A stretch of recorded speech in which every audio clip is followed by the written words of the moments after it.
Hello students, मैं अंकिता आपकी English educator स्वागत करती हूँ आपका मैग्नेट ब्रेन्स हिंदी पर, जहाँ आपको मिलता है high quality education with so many top courses.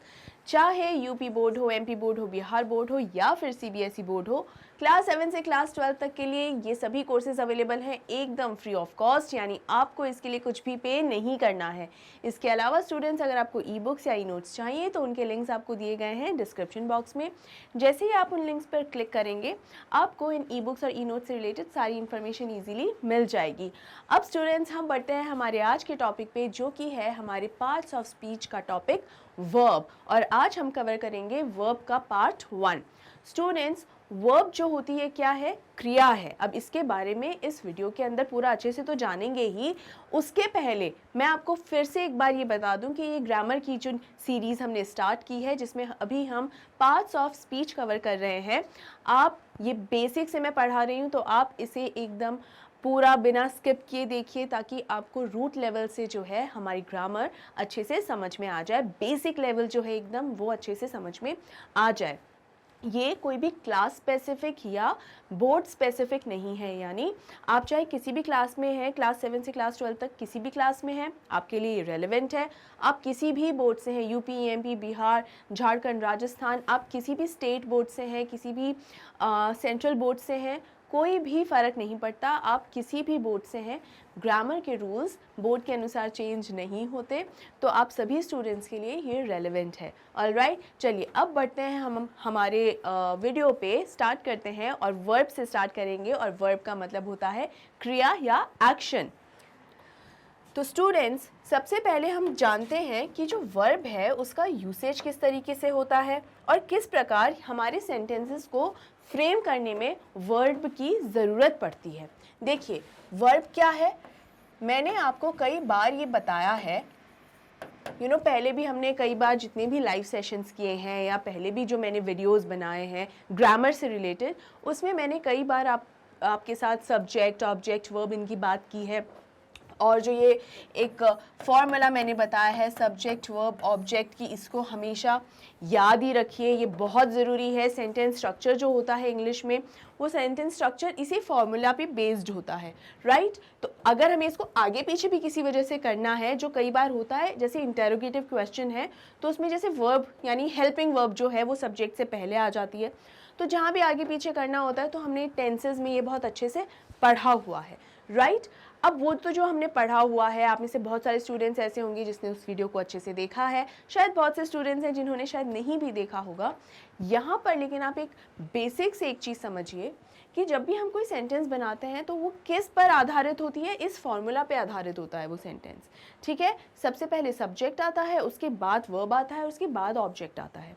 ऐसे बहुत से सेंटेंसेस हैं जहाँ पे ऑब्जेक्ट की ज़रूरत नहीं भी होती, मतलब अगर ऑब्जेक्ट नहीं भी आता है कई सेंटेंसेस में, लेकिन मतलब ऑब्जेक्ट के बिना सेंटेंसेस को बनाना संभव है, बिल्कुल संभव है।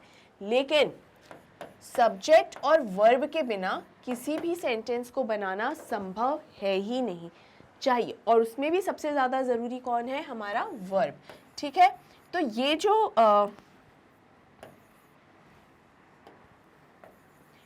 ये जो हम बात कर रहे हैं इस फॉर्मूला की, ये फॉर्मूला ज़रूरी क्यों होता है? ये फॉर्मूला ज़रूरी इसलिए है ताकि हमें पता चले कि किस तरीके से, किस सीक्वेंस में शब्द आने चाहिए। जैसे ये एग्जाम्पल मैंने एक बार आपको पहले भी दिया था, मैं खाना खाती हूँ, ठीक है, मैं खाना खाती हूँ। इसको अगर मैं इंग्लिश में लिखूँ तो क्या लिखूँगी? आई ईट फूड, राइट, ऐसे ही लिखूंगी। अब अगर हम हिंदी के हिसाब से अगर हम एक बार देखें, बेटा यहाँ हिंदी में सिर्फ इसलिए एक रेफरेंस के तौर पे हिंदी का मैंने यहाँ इस्तेमाल किया है ताकि एक कंपैरिजन करके मैं बता सकूँ कि किस तरीके से सेंटेंस का स्ट्रक्चर होता है, ठीक है। तो यहाँ पर मैं खाना खाती हूँ, तो यहाँ सब्जेक्ट हमारा कौन हो गया? सब्जेक्ट यहाँ हो गया मैं। कलर चेंज कर लेते हैं हम, सब्जेक्ट हमारा हो गया मैं, ठीक है। और एक्शन क्या है इस सेंटेंस में? मतलब अगर वर्ब की बात करूं तो वर्ब होता क्या है? क्रिया होता है ना। तो क्रिया हम अच्छे से डीप में जानेंगे, एक बार इस सेंटेंस से एक बार समझ लेते हैं कि क्या एक्शन हो रहा है। यहाँ पे खाने का एक्शन हो रहा है ना, तो खाती क्या हुआ है? वर्ब हो गया। ऑब्जेक्ट होता क्या है? ऑब्जेक्ट होता है कि सब्जेक्ट जो भी एक्शन कर रहा हो, यानी मैं जो भी एक्शन कर रही हूँ वो एक्शन किस चीज़ के ऊपर हो रहा है। तो यहाँ पर खा रही हूँ तो क्या खा रही हूँ, किसके ऊपर ये एक्शन हो रहा है? खाने के ऊपर ना, खाना, क्या इसके ऊपर ये एक्शन हो रहा है? तो ये हो गया हमारा ऑब्जेक्ट, राइट। अब आप इसका स्ट्रक्चर देखिए, सब्जेक्ट है, ऑब्जेक्ट है और वर्ब है। ये हिंदी का एक स्ट्रक्चर हमारा सामने निकल कर आया। वहीं हम अगर इंग्लिश की बात करें तो आई ईट फूड में आई क्या है हमारा? सब्जेक्ट। ईट क्या हुआ हमारा? वर्ब, क्योंकि एक्शन है ना बेटा।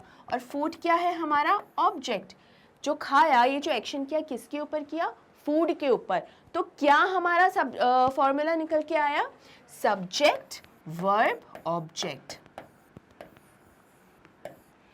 ये बेसिक या रूट लेवल का जो फॉर्मूला होता है वो यही होता है। इसमें अगर कोई संशोधन होते भी हैं तो आगे जिस तरीके के सेंटेंसेस हैं, जैसे इंटेरोगेटिव सेंटेंसेस में इसमें कुछ बदलाव आते हैं, इसी तरीके के कई बार इसमें जो बदलाव जो आते हैं वो बदलाव को भी सीखने समझने के लिए क्या ज़रूरी है? पहले इस बेसिक स्ट्रक्चर को सबसे पहले समझना, राइट। तो ये हमारा सेंटेंस स्ट्रक्चर का सबसे बेसिक लेवल है, राइट। अब यहाँ पर इसके बाद हमने क्यों समझा है ये स्ट्रक्चर? क्योंकि वर्ब एक ऐसी चीज़ है जिससे बहुत सारी चीज़ें पता चलती हैं। क्या क्या पता चलता है? इससे पता चलता है कि कोई बात पास्ट में कही गई है, प्रेजेंट में कही गई है या फिर फ्यूचर में कही गई है। ये भी हमें पता चलता है ना। क्यों? क्या वर्ब की first form, second form, third form नहीं होती है? ये जो फॉर्म्स होती हैं उनसे हमें पता चलता है ना कि कोई बात पास्ट में कही गई है या वर्तमान में कही गई है, भविष्यकाल में कही गई है, भूतकाल में कही गई है, तभी पता चलता है ना। तो इसीलिए वर्ब को समझना बहुत ज़रूरी है, क्योंकि कोई भी सेंटेंस में वर्ब के बिना सेंटेंस बन ही नहीं सकता, पहली चीज़। दूसरी चीज़, अगर वर्ब हमने गलत इस्तेमाल कर लिया है, वर्ब अगर हमने गलत इस्तेमाल कर लिया है तो हमारे सेंटेंस का जो अर्थ है, मतलब हम जो बात कहना चाह रहे हैं वो बिल्कुल बदल जाएगी। फॉर एग्ज़ाम्पल, अगर मैं कहूँ मैं खाना खा रही हूँ, मतलब आई एम ईटिंग फूड, इसका मतलब मैं अभी खाना खा रही हूँ, ठीक है, अभी भी खाना खा ही रही हूँ, चल रहा है खाना खाने का काम। लेकिन अगर मैं खाना खा रही हूँ, मैं अगर इंग्लिश में कहूँ आई विल ईट फूड या आई एट फूड, तो अगर इस तरीके की कोई बात कहूँ तो एट क्या हो गया? ATE। एट हमारा वर्ब ही है ना, एक्शन है, ये खाना खाने का एक्शन है। आई एट फूड अगर ऐसे कह दूँ तो आई एट फूड का अर्थ होता है मैंने खाना खाया, मतलब खा चुकी हूँ, पहले ही खा चुकी हूँ, ये एक्शन कंप्लीट हो चुका है। आई एट फूड, तो यहाँ एट और ईटिंग, एक तो ये फॉर्म्स चेंज हो गई यहाँ पर सीधे सीधे, ठीक है। यहाँ पर ये ING फॉर्म आ गया, फर्स्ट फॉर्म ऑफ वर्ब है और ING उसके साथ आ गया है, और यहाँ एट आ गया है, तो यहाँ पर ये सेकंड फॉर्म ऑफ वर्ब आ गई है। तो बेटा यहाँ पर आपको ये देखने की ज़रूरत है कि जिस तरीके से एक तो फॉर्म्स चेंज हो गई और यूसेज चेंज हो गया, तो पास्ट और प्रेजेंट मतलब पूरे काल का ही अंतर आ गया। तो यहाँ पर हमको ये जानना ज़रूरी होता है कि वर्ब की कौन सी फॉर्म कब कहाँ कैसे यूज़ होती है, वो तो हम जब प्रॉपर टेंसेस पढ़ेंगे उसमें जानेंगे, लेकिन ये मैंने इसलिए बताया कि टेंस कितना ज़्यादा ज़रूरी होता है। अब यहाँ पर मैं आपको बता दूँ कि वर्ब और क्या क्या चीज़ें में जो है वर्ब शामिल है। जैसे वर्ब होता क्या है? कोई भी एक्शन, जैसे मैंने आपको बताया कि वर्ब क्या है? एक एक्शन है। लेकिन एक्शन किन चीज़ों का एक्शन है? कोई भी काम जो भी हो रहा है, कुछ भी काम हो रहा है, चाहे खाने का, पीने का, सोने का, रोने का, मारा पीटी करने का, कोई भी एक्शन है, जैसे पढ़ाने का, पढ़ने का, ये सब बेटा एक्शन है, ये सब क्या है? क्रिया है। अब यहाँ पर हम आगे चल के जो हम हैं वो सीखेंगे कि वर्ब जो है, जो क्रिया है, वो कितने पार्ट्स में डिवाइडेड है और जो बेसिक फॉर्म होता है वर्ब का, उसका इस्तेमाल किस तरीके से किया जाता है। उसके पहले एक चीज़ हम सीख लेते हैं। बहुत सारे तो अभी सीखेंगे, टाइप्स ऑफ वर्ब तो जानेंगे ही जानेंगे, लेकिन यहाँ एक बार ये सीख लेते हैं, दो तरीके की जो वर्ब्स होती हैं, एक तो होती है हेल्पिंग वर्ब्स, ठीक है, हेल्पिंग वर्ब्स, और एक होती हैं लिंकिंग वर्ब्स, ठीक है। इसके बारे में थोड़ा सा अभी से ही जान लेते हैं क्योंकि आगे ये कॉन्सेप्ट आएगा क्योंकि अभी नहीं समझा तो हो सकता है आप कंफ्यूज हो जाएं। हेल्पिंग वर्ब्स को बेटा ऑक्सिलरी वर्ब्स भी कहा जाता है, या ऑक्सिलरी वर्ब्स कहकर बुलाते हैं कई लोग, तो उन्हें हेल्पिंग वर्ब से भी जाना जाता है। ये कौन से वर्ब्स होते हैं? जैसे is, am, are. Linking verbs कौन से होते हैं? वो भी यही होते हैं, लेकिन किस तरीके से इनका यूज़ किया जाता है, बहुत बेसिक समझा रही हूँ, डेप्थ में नहीं जा रही हूँ यहाँ पर, एक बार सिर्फ एक बेसिक बता रही हूँ। जब आगे हम कॉन्सेप्ट पर आएंगे तब डिटेल में आपको समझ में आएगा, राइट। जैसे एक एग्जाम्पल है, आई एम हैप्पी, ठीक है, right. Now she is going to the market। ये दो सेंटेंसेस बनाए हैं मैंने। पहले सेंटेंस के अंदर हमने लिखा है आई एम हैप्पी। ये एग्जाम्पल हमने शायद पहले भी पढ़ा है, याद आ रहा है कहाँ पढ़ा है? एडजेक्टिव्स में बिल्कुल हमने पढ़ा है। उसमें यहाँ पर उसमें हमने जब प्रेडिकेट एडजेक्टिव्स पढ़ रहे थे उसके अंदर भी लिंकिंग वर्ब्स आया था, रिमेंबर। अब यहाँ और डिटेल में जान लेते हैं लिंकिंग वर्ब्स क्या होता है। यहाँ पर एम एक हेल्पिंग वर्ब है, ठीक है, एम एक हेल्पिंग वर्ब है, लेकिन वो लिंकिंग क्यों है? क्योंकि वो ये जो अवस्था है ना, एडजेक्टिव का मतलब क्या होता है बेटा? अवस्था, कि कैसी हो, क्या कैसी हो या कैसे हो या कैसा है, बेसिकली जो कंडीशन होती है कैसी है या कैसा है। तो ये लड़की कैसी है या मैं, आई एम, मैं भी कैसी हूँ? खुश हूँ, हैप्पी। तो यहाँ पर जब ये लिंकिंग वर्ब जो है वो एक ऐसा शब्द है, ऐसा वर्ड है जिसने हैप्पी के साथ एक जुड़ाव करा है, तब हमें ये बात समझ में आई। अदरवाइज एम के बिना क्या ये सेंटेंस बनना संभव है? जी नहीं, बिल्कुल नहीं है। अब नेक्स्ट सेंटेंस पे आते हैं, उससे पहला सेंटेंस और ज़्यादा क्लियर हो जाएगा। नेक्स्ट सेंटेंस है she is going to the market. अब यहाँ पर वर्ब बताइए कौन सा है? क्या यहाँ पर इज़ है? हाँ जी बिल्कुल है, लेकिन इस सेंटेंस के अंदर ये जो इज़ है वो क्या मेन वर्ब है? जी नहीं, वो एक हेल्पिंग वर्ब है। इस सेंटेंस में एक मेन वर्ब भी है जो कि कौन सा है? हमारा गोइंग। गोइंग, तो यहाँ पर ये इज़ जो है एक्चुअल में गोइंग को मदद कर रहा है सेंटेंस बनाने में।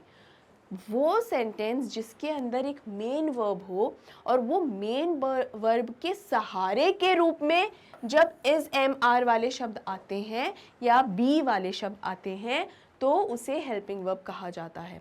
अदरवाइज अगर यही बी वर्ब्स हमारी स्टेट को दर्शाते हैं कि I am happy, I am sad, I am excited, इस तरीके के जो वर्ड्स होते हैं, तो ये उस कंडीशन में ये जो एम वाले जो वर्ड्स हो जाते हैं वो लिंकिंग वर्ब्स कहलाते हैं, ठीक है। ये लिंकिंग वर्ब्स सिर्फ इज, एम, आर वाले नहीं होते। फॉर एग्जाम्पल, जैसे एक और एग्जाम्पल था आई फेल्ट बैड, ऐसा करके कुछ एग्जाम्पल था। The lady felt bad, yes, ऐसा कुछ एग्जाम्पल था, the lady felt bad, the lady felt bad. यहाँ कोई हेल्पिंग वर्ब आपको ऐसा नज़र आ रहा है क्या? No, there is no helping verb. यहाँ पर सीधा ये फेल्ट है और ये फेल्ट किसके साथ है? बैड। ये जो कंडीशन है एडजेक्टिव, इसके साथ एक एडिशन हो रहा है यहाँ पे, तो ये लिंक हो रहा है। अगर यहाँ पर फेल्ट जो है, फेल्ट एक वर्ब है और वर्ब जो है किसके साथ यहाँ एकदम कनेक्टेड है? बैड शब्द के साथ यहाँ कनेक्टेड है। तो ऐसे केस के अंदर जो फेल्ट हो गया, यहाँ ये मत देखिए कि बैड एक एडजेक्टिव आया है या बैड की जगह कोई नाउन का इस्तेमाल हुआ है, वो अभी मत सोचिए। जो कोई किसी भी पार्ट ऑफ स्पीच यूज़ हुई हो उसके साथ अगर हमने फेल्ट ही शब्द इस्तेमाल करा है, यानी वर्ब हमारी जो मेन वर्ब है वो इस्तेमाल हुई, that is the linking verb. बेटा आया समझ में? क्लियर है? अब हम वर्ब के जो मेन कॉन्सेप्ट है, ये मैंने आपको कुछ बेसिक डिटेल बता दी, एक छोटा सा बैकग्राउंड के तौर पे आपको समझाया है, ताकि जैसे जैसे हम आगे पढ़ते जाएं, समझते जाएं, आपको कॉन्सेप्ट्स और क्लियर होते चले जाएंगे, ठीक है। चलिए, यहाँ है हमारा verb. A verb is a word or a combination of words that indicates action or a state of being or condition. A verb is the part of a sentence that tells us what the subject performs. Basically, verb क्या होता है? जो sentence के अंदर जो subject है यानी जिस विषय की बात हो रही है वो विषय कर क्या रहा है, बेसिकली क्या एक्शन हो रहा है, क्या काम हो रहा है, वही वर्ब शब्द से दर्शाया जाता है। वर्ब वही एक्शन दर्शाता है। ठीक है, अब क्या क्या एक्शन, और एक्शन तो हमें समझ में आता है, लेकिन ये स्टेट ऑफ बीइंग क्या है। एक्शन तो मैंने आपको बता दिया, सोना, जागना, ये सारी चीज़ें, या रोना, खाना, पीना, दौड़ना, ड्राइविंग, ये सब क्या हो गया, एक्शन ही है ना। लेकिन स्टेट ऑफ बीइंग क्या होता है, इसका क्या अर्थ है? इसका अर्थ बेसिकली होता है एग्जिस्टेंस या प्रेजेंस को दर्शाना। क्या होता है बेटा? एग्जिस्ट या प्रेजेंस, जो दर्शाते हैं, जो शब्द ये दर्शाते हैं किसी का होना, कि कोई चीज़ है, तो ये कैसे दर्शाया जाता है? यानी अगर मैं कहूँ कि नेहा खाना खा रही, नेहा खाना खा रही, क्या हुआ ये सेंटेंस पूरा? हो सकता है सामने वाले को समझ में आ गया, नहीं आ गया, डोंट नो। अब यहाँ क्या आएगा? नेहा कहाँ है? पता नहीं, शायद नेहा खाना खा रही होगी। नेहा कहाँ है? नेहा वो ड्राइंग रूम में बैठी टीवी देख रही है और टीवी देखते हुए खाना खा रही है। दोनों ही में क्या सेंटेंस, दोनों में क्या डिफरेंस आ गया है कि पहले सेंटेंस में एक संभावना सी दिखाई गई है कि शायद खाना खा रही होगी, पता नहीं क्या कर रही है, शायद खाना खाने का टाइम है तो खाना खा रही होगी। लेकिन जो दूसरा सेंटेंस बोला उसमें मालूम है कि हाँ खाना खा रही है। तो ये जो है शब्द है, ये जो है शब्द है बेटा, वो क्या दर्शा रहा है बेसिकली?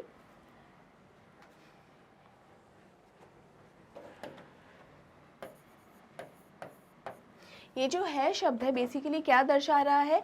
यही दर्शा रहा है किसी का होना, कोई किसी की प्रेजेंस होना। इसको एग्जाम्पल्स से आगे समझेंगे अच्छे तरीके से। अभी यहाँ देखते हैं कि जो वर्ब हमने देखा कि वर्ब किस तरीके से एक्शंस में लाया जाता है, उसके क्या एग्जाम्पल्स हैं। देखिए, Jacob walks in the morning, ये क्या दिखा रहा है कि जेकब जो है मॉर्निंग में वॉक करता है। तो वॉक मतलब मॉर्निंग वॉक करने जाते हैं कई लोग। तो यहाँ पर इस सेंटेंस से हमें समझ में आ रहा है कि ये एक यूजुअल एक्शन है, यानी रोज़ की दिनचर्या का एक हिस्सा है कि जेकब जो है वो डेली वॉक पर जाता है, एक हैबिट बताई जा रही है। तो ये किस तरीके का एक एक्शन हो गया या किस तरीके की वर्ब हो गई? ऐसी वर्ब जो ये दर्शा रही है कि रोज़मर्रा के हिसाब से जो एक्शन हो रहा है, राइट। देन जितने भी अंडरलाइन वर्ड्स हैं बेटा वो सब वर्ब हैं, ठीक है।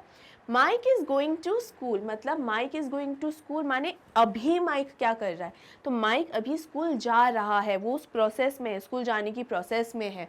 तो कंडीशन ऑफ एक्शन की जो एक्शन हो रहा है, ये सब एक्शंस ही हैं, ये सब एक्शंस ही है। लेकिन वॉक एक यूजुअल एक्शन है, यूजुअल मतलब रोज़ के हिसाब का एक्शन। कंडीशन ऑफ एक्शन मतलब इस वक्त की, इस समय क्या हो रहा है, वो एक्शन हो रहा है, ठीक है।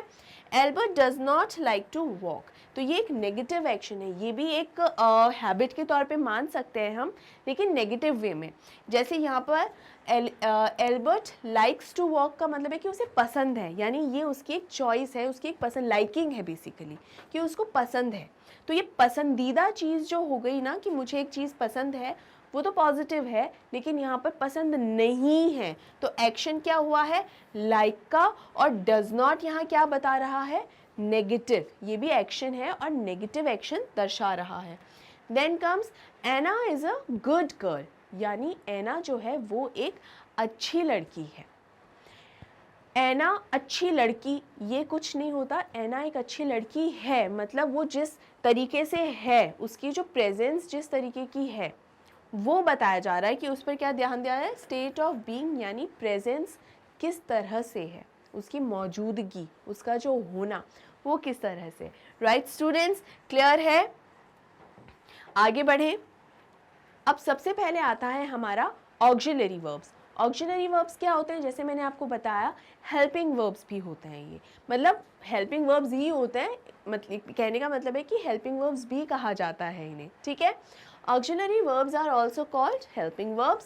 An auxiliary verb extends the main verb by helping to show time, to show time, tense and possibility. The auxiliary verbs are be, verbs, have and do. अब यहाँ पर क्या होता है, मैंने आपको एक्शन वर्ब का तो बता ही दिया, मीनिंग क्या होता है, एक्शन होता है. हेल्पिंग वर्ब्स क्या होते हैं कि जो मेन वर्ब होता है ना, मेन वर्ब की सहायक होते हैं बेसिकली, तभी इनका नाम हेल्पिंग वर्ब्स है. कि मेन वर्ब जो है, जैसे मैंने यहाँ पर आपको एक सेंटेंस दिया था, she is going to the market, तो यहाँ पे मेन वर्ब क्या आई बेटा, गोइंग. गोइंग एक मेन वर्ब है, लेकिन इस गोइंग को सहारा किसका मिल रहा है, इसका. और सहारे का मतलब है सेंटेंस बनाने के लिए सहारा चाहिए. तो ये सेंटेंस किसकी सहायता से बनाया जा रहा है, इसकी सहायता से. यानी मेन वर्ब और हेल्पिंग वर्ब दोनों की ज़रूरत है. ठीक है, तो अगर हेल्पिंग वर्ब नहीं होगा तो मेन वर्ब भी अपना काम बखूबी नहीं कर पाएगा. राइट स्टूडेंट्स, आगे बढ़ें.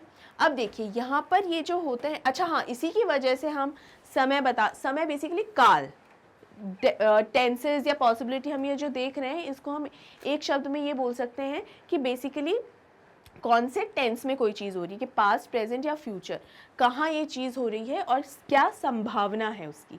ठीक है, अब यहाँ the auxiliary verbs are be verbs, have and do. ये क्या होता है, अब यहाँ देखिए बी वर्ब्स कौन से होते हैं.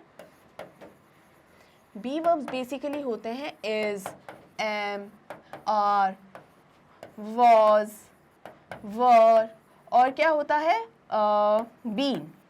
ठीक है, ये हमारे कौन से वर्ब्स होते हैं बेटा, बी वर्ब्स. बी वर्ब्स, ये हमारे बी वर्ब्स हो गए.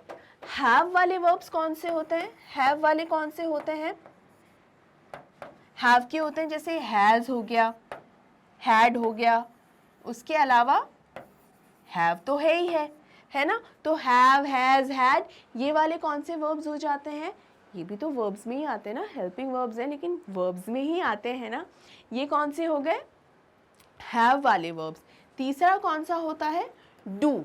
डू वर्ब्स जो होते हैं उनका जब हम एग्जाम्पल देखेंगे तब मैं आपको समझाऊंगी ताकि बेहतर समझ में आए.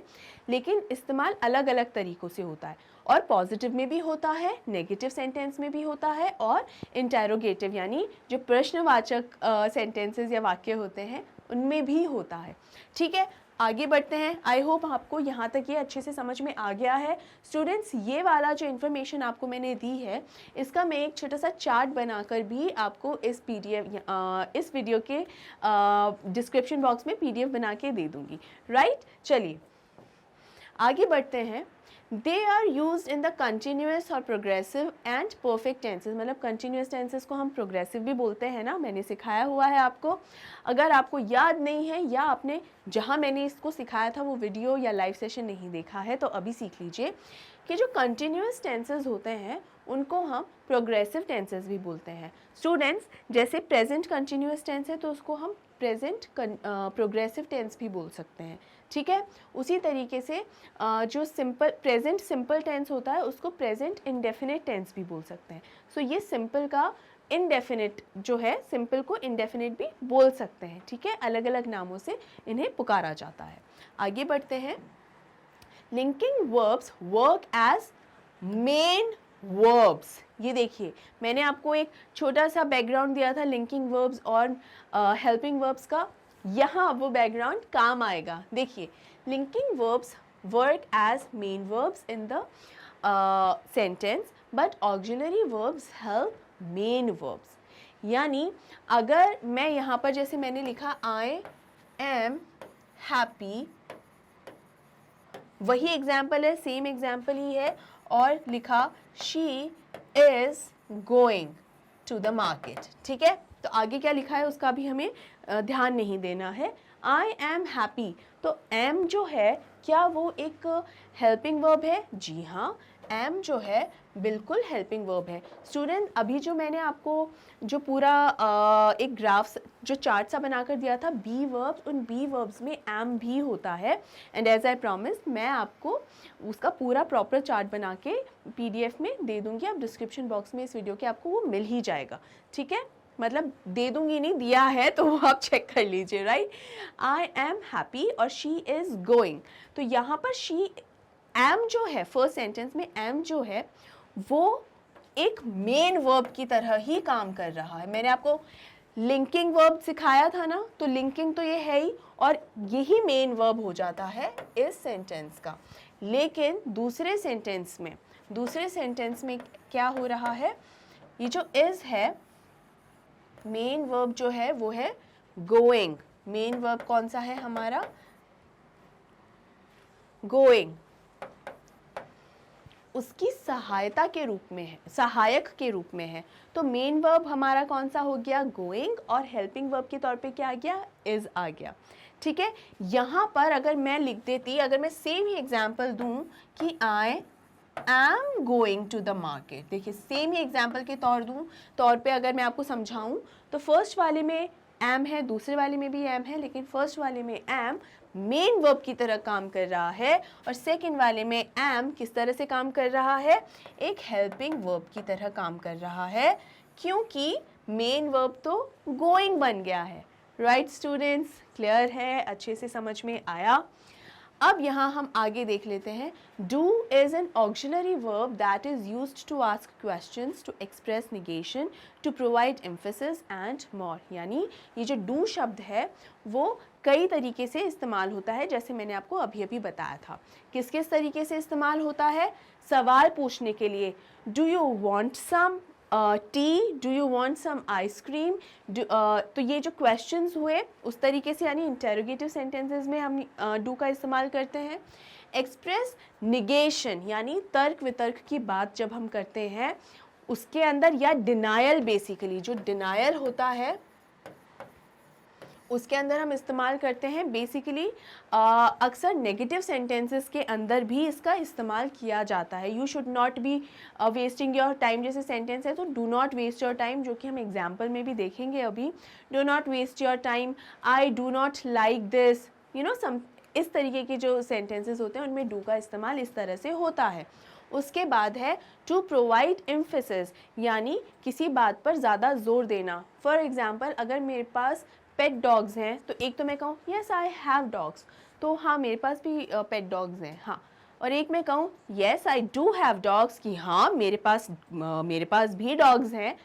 ये दोनों बातें सेम ही हैं, लेकिन दूसरी बात में जहाँ हमने डू लगाया, हम अपनी बात पर ज़्यादा जोर देकर उसको कह रहे हैं ना, ज़्यादा महत्व देकर कह रहे हैं उस बात को।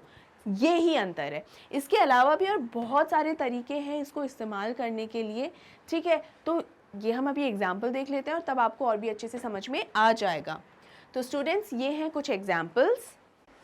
अब यहाँ हम ये एग्जाम्पल्स देख लेते हैं, और सबसे पहला एग्जाम्पल है Alex is going to school. अब स्टूडेंट्स, यहाँ पर जो एलेक्स है वो है हमारा प्रॉपर नाउन और है हमारा सब्जेक्ट। क्यों, एक लड़का है जिसका नाम है एलेक्स और वो स्कूल जा रहा है।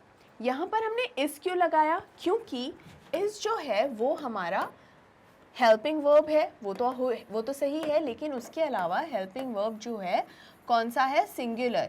यानी जो इस शब्द है वो हमेशा सिंगुलर्स के साथ ही यूज़ होता है, सिंगुलर वर्ब के साथ हमेशा, या सिंगुलर वर्ब जो होती है हमेशा किसके साथ ही आती है, सिंगुलर नाउन या सब्जेक्ट। तो सब्जेक्ट सिंगुलर है, तभी सब्जेक्ट और वर्ब हमेशा सेम ही होने चाहिए। सेम किस वे में, अगर सब्जेक्ट हमारा सिंगुलर है तो वर्ब भी सिंगुलर रहेगा, और अगर सब्जेक्ट हमारा प्लूरल है तो वर्ब भी हमारा प्लूरल ही रहेगा। इसमें कभी कोई बदलाव नहीं आता है। ठीक है, चलिए अब यहाँ आगे बढ़ते हैं। एलेक्स एक ही लड़का है, 10 या 12 तो नहीं है ना, तो इसीलिए एलेक्स के साथ इज लगा। Alex is going to school. They are walking in the park. तो they are walking in the park, तो they क्या है, एक से ज़्यादा जब दर्शाया जाता है तो उसे they ही कहा जाता है। एक से ज़्यादा की बात जब हो रही है तो they यानी प्लूरल को दर्शाता है।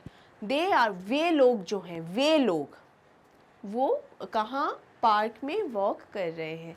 ठीक है, next is I have seen a movie. मैंने एक मूवी देखी। अब ये जो आई है, मैंने आपको पहले भी बताया कि आई एम जो होता है वो हमेशा सिंगुलर की तरह इस्तेमाल होता है, मतलब सिंगुलर की तरह उसे ट्रीट किया जाता है। लेकिन जब भी हम आई को अकेले यूज़ करते हैं बेटा, तो उसको कई जगह प्लूरल की जगह इस्तेमाल किया जाता है। जैसे आई इज़ कभी नहीं आता, कभी भी नहीं आता। आई वॉज आ सकता है। कई जगह टेक्निकली आई वर्ब भी लगाना गलत नहीं होता, लेकिन ना के बराबर इस्तेमाल इसका होता है, ठीक है। तो ऑल्दो आई वर्ब इस्तेमाल किया जाता है, लेकिन फिर भी आई वॉज को ज़्यादा फेवर है कि आई वॉज इस्तेमाल किया जाएगा, ठीक है। तो यानी आई के साथ इज़ कभी नहीं लगता। और हैव में, हैज़ में अगर बात करें तो हैव हमेशा प्लूरल के लिए होता है। हैज़ होगा हमारा सिंगुलर के लिए, हैव होगा हमारा प्लूरल के लिए, और हैड हमारा दोनों के लिए इस्तेमाल होता है। मतलब इसके लिए कोई भी ये नहीं होता कि हैड हमेशा सिंगुलर के लिए ही होगा या सिर्फ प्लूरल के लिए होगा, नहीं, वो दोनों के लिए इस्तेमाल हो सकता है, राइट। तो सिंस मैंने बताया कि आई के साथ प्लूरल का इस्तेमाल करते हैं, तो हैव क्या है, प्लूरल है ना। तो यहाँ पर भी आ गया हमारे साथ प्लूरल कि I have seen a movie. Do you drink tea, do के अलग अलग इस्तेमाल हैं। तो देखिए, सबसे पहला क्वेश्चन पूछने के लिए था, तो डू यू ड्रिंक टी, क्या आप चाय पीते, प्रश्नवाचक वाक्य है, क्वेश्चन है, क्या आप चाय पीते हैं। डोंट वेस्ट योर टाइम, क्या यहाँ पर भी देखिए ये हेल्पिंग वर्ब ये होता है डू भी, यहाँ पर जो डू है क्या वो पहले आ रहा है, मतलब जो डू है वो भी वर्ब ही होता है, और यहाँ पर जो डोंट वेस्ट योर टाइम है उसमें भी जो डू है स्टार्टिंग में ही आ रहा है, राइट। तो स्टार्टिंग में आ रहा है, तो यहाँ पर क्या क्वेश्चन पूछा है, नहीं, एक नेगेटिव सेंटेंस है, निगेशन वाला सेंटेंस, कि तुम्हें अपना समय बर्बाद नहीं करना चाहिए। Don't you waste your time या you should not waste your time की जो बात है, do not waste your time या don't you waste your time, ठीक है। Please do submit your assignments, यहाँ पर एक ज़ोर देकर बात कही जा रही है कि मेहरबानी करके अपने असाइनमेंट्स जो हैं उन्हें जमा कर दीजिए, ठीक है, ये बात कही जा रही है, राइट स्टूडेंट्स। क्या क्लियर है यहाँ तक, क्या हम आगे बढ़ें।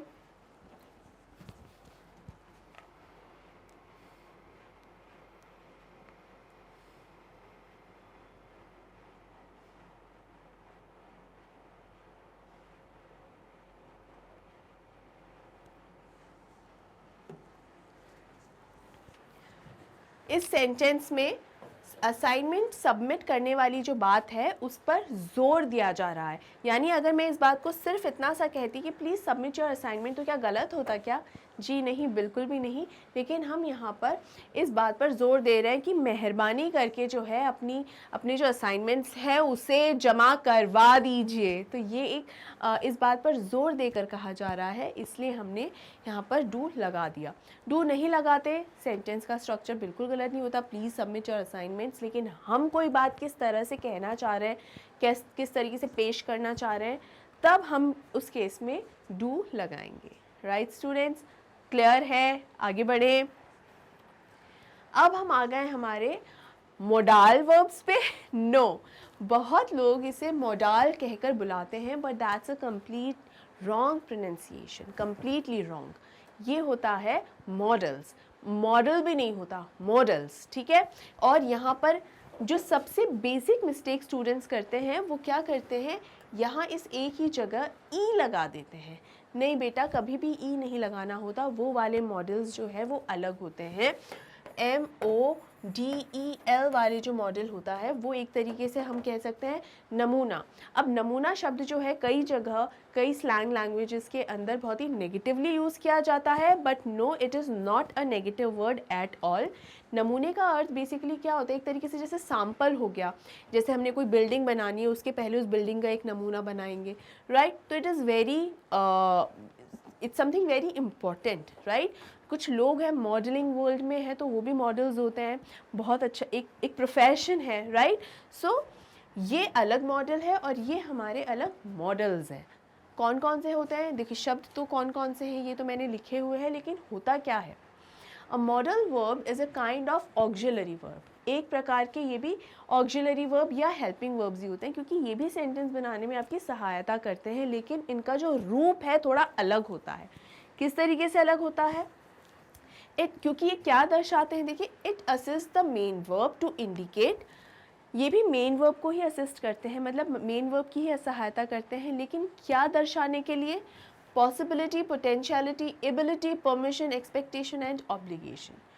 ऑल्दो मैंने आपको पूरा मॉडल अच्छे से कवर करवाया हुआ है पहले से ही, पूरा मॉडल जो है, और वो भी बेसिक से एकदम अवेलेबल है कि मॉडल होता क्या है, कंप्लीट लाइव सेशन में करवाया है, तो वो आप जाकर बिल्कुल देख भी सकते हैं, आपको इजीली वो प्लेलिस्ट्स में मिल जाएगा।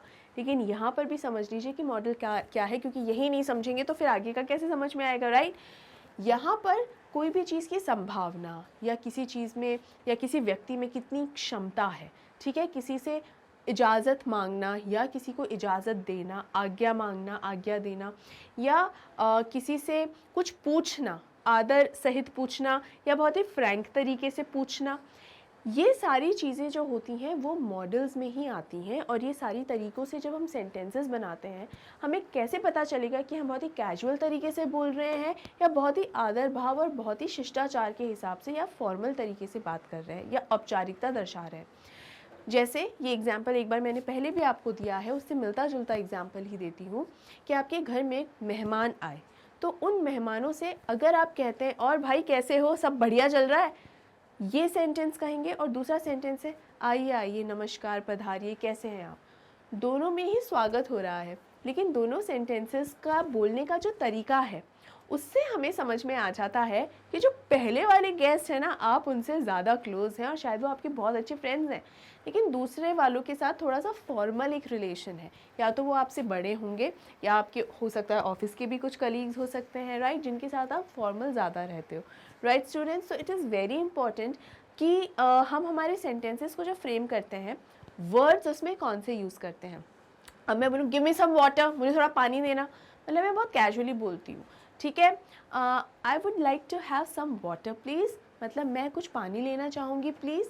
इसमें मैंने वुड शब्द का इस्तेमाल किया है, देखिए वुड शब्द का इस्तेमाल किया है कि मैं थोड़ा सा पानी लेना चाहूँगी, ठीक है। या could you get me some water, क्या तुम मेरे लिए थोड़ा सा पानी ला सकते हो। Could you, COULD, could you, तो यानी क्या तुम मेरे लिए थोड़ा सा पानी लेकर आ पाओगे, या पानी लाकर दे सकते हो। तो इस तरीके से हम जो सेंटेंसेस फ्रेम करते हैं, इनमें एक पोलाइटनेस है। जब मैंने वुड और कुड इन शब्दों का इस्तेमाल किया, तो उसमें एक किस्म की पोलाइटनेस है और एक आरामदायकता है, right students.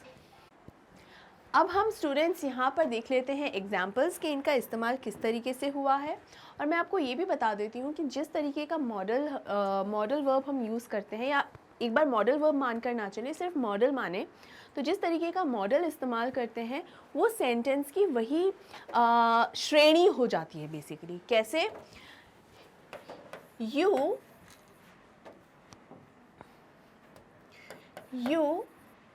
Can speak English, ठीक है, यू कैन स्पीक इंग्लिश, तुम इंग्लिश बोल सकते हो, या यू कैन लर्न इंग्लिश, या यू शुड स्पीक इंग्लिश, यानी तुम्हें इंग्लिश बोलनी चाहिए। So you can speak English का मतलब तो है कि एक पोटेंशियल की बात हो रही है यहाँ पर कि तुम्हें इंग्लिश में बोलना चाहिए, कि बोल सकते हो, sorry, you can speak English मतलब तुम इंग्लिश में बोल सकते हो, बात कर सकते हो। अगर ध्यान से अंकिता मैम के ये सारे ग्रामर की सीरीज़ के सारे वीडियोस जो हैं बिना स्किप किए अगर देखें ना, तो बिल्कुल आप भी इंग्लिश में बोल सकते हैं। और आप अपने सेंटेंसेस, अपने जो आंसर्स हैं, जो एग्ज़ाम में आप कई बार बोलते हैं मैम सेंटेंसेस फ्रेम नहीं होते, आंसर नहीं बना पाते हैं, हमें आंसर पता होता है लेकिन हम उसे इंग्लिश में नहीं लिख पाते, ये प्रॉब्लम फेस करते हो ना, तो आप इंग्लिश बोल सकते हो। ये एक एबिलिटी दिखाता है जब हमने शब्द इस्तेमाल किया कैन। लेकिन जब हमने शब्द इस्तेमाल किया should, you should speak English, यानी तुम्हें बोलना चाहिए, प्रैक्टिस करनी चाहिए इंग्लिश बोलने की, ताकि तुम्हारी इंग्लिश और अच्छी हो सके, इम्प्रूव हो सके, तुम्हारी ज़ुबान को इंग्लिश की एक आदत पड़ सके। क्योंकि जो भाषा हम बोलते नहीं हैं, जैसे बहुत सारे लोग ऐसे होते हैं जिनकी जो क्षेत्रीय भाषा होती है, उनके पेरेंट्स बहुत अच्छे से बोलते हैं लेकिन बच्चों को आदत नहीं होती है, तो उनकी ज़ुबान पे बहुत वो इतनी सफाई से नहीं आती है ना, अच्छे से नहीं बोल पाते हैं। वही हाल इंग्लिश के साथ हो जाता है कि अगर आप उसको अपनी ज़ुबान का हिस्सा नहीं बनाते हैं तो वो फ्लुएंसी इतनी अच्छे से, वो फ्लो नहीं आ पाता है ना। तो यू शुड स्पीक इंग्लिश, आपको प्रैक्टिस करनी चाहिए, आपको बोलना चाहिए, राइट। सिर्फ हमने इस एक शब्द, ये जो चयन करने में, और दोनों ही क्या हैं बेटा, मॉडल्स ही हैं, लेकिन हमने बस ये चुनाव अलग अलग किए और देखिए पूरी बात का जो अर्थ है वो ही बदल गया। इसीलिए यही बस ये जो डिफरेंस है वही पूरा मॉडल्स बताता है, और यही सब मैंने बात की थी अपने सेशंस में। पूरा मॉडल वहाँ पर अवेलेबल है, राइट स्टूडेंट्स। मतलब मॉडल के ऊपर जो वीडियो है, जो कॉन्सेप्ट है मॉडल, वो पूरा अवेलेबल है, ठीक है। अब यहाँ हम एग्जाम्पल्स देख लेते हैं। I may want to talk to you again, मैं शायद तुमसे दोबारा बात करना चाहूँ। मे जो है वो भी एक संभावना या पॉसिबिलिटी जो है, पॉसिबिलिटी ही दर्शाता है, लेकिन कम पॉसिबिलिटी दर्शाता है कि हो सकता है शायद मैं तुमसे बात करना चाहूँ। अगर मे की जगह यहाँ माइट आ जाता, देखिए माइट भी होता है, तो माइट मे से भी कम संभावना दर्शाता है। फॉर एग्जाम्पल, अगर हम मानकर चलें कि संभावना 100% है, ठीक है, तो मे अगर 50% दर्शाता है कि मैं, ये फिक्स नहीं है, मैं एक आपको समझाने की, एक रेफरेंस के तौर पे समझाने के लिए ही आपको बता रही हूँ कि मे मान लीजिए अगर 50-50 हो जाता है कि मे भी हाँ, या तो 50% है कि या तो मैं हाँ अब फ़ोन करूँगी बात करने के लिए या नहीं।